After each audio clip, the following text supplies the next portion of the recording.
Joining us now is Ohio gubernatorial candidate Vivek Ramaswamy. Vivek, it's good to see you again. I think it's 3 times in 1 week.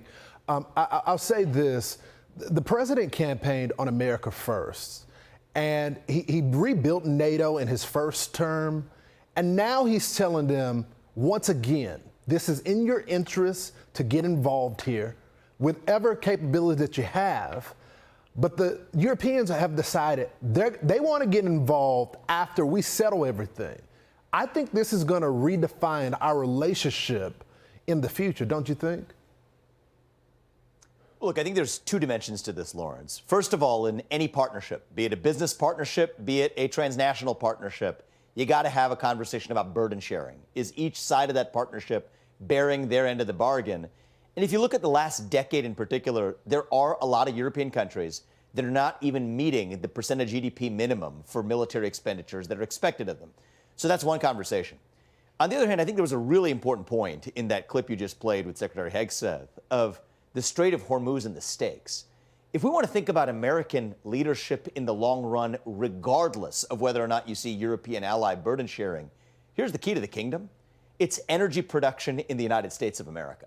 You think about the future of energy, oil, natural gas, and eventually nuclear.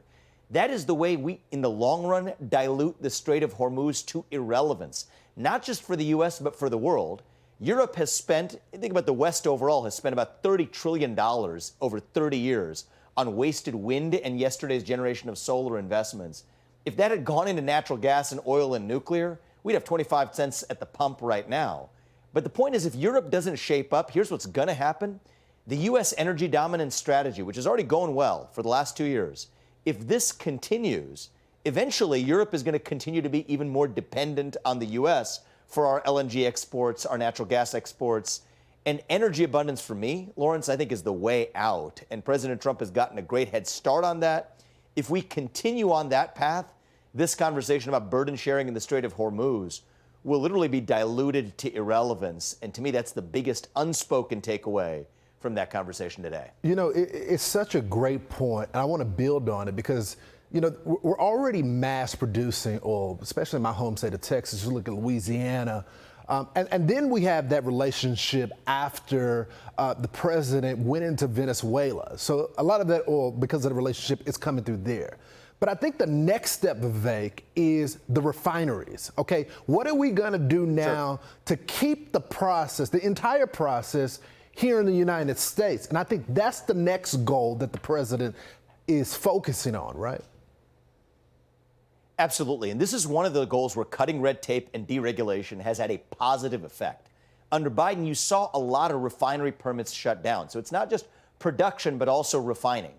Here now we've opened up capacity. You look at what the Secretary of Interior and the Secretary of Energy, Chris Wright, who's doing a fantastic job, in my opinion, what they have done to unleash American energy dominance is 2 sides of the same coin with our long-run national security strategy. And then if you want to play this forward, so that's in the next few years. You look at production, you look at refining capacity, then let's go to the next generation, Lawrence. You think about the production of AI. You think about the production and manufacturing of intelligence. The amount of energy that's going to demand is eventually going to end nowhere other than nuclear energy. And here, too, we have seen a renaissance in the United States of America that we have not seen in half a century. We haven't seen this in a generation.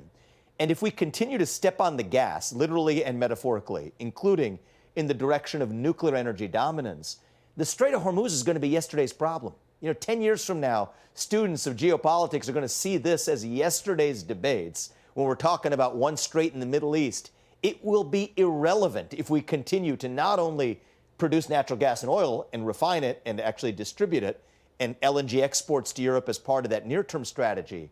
We're talking about nuclear fission, the next generation technology that ultimately the Trump administration has enabled in a way that no prior administration in American history has.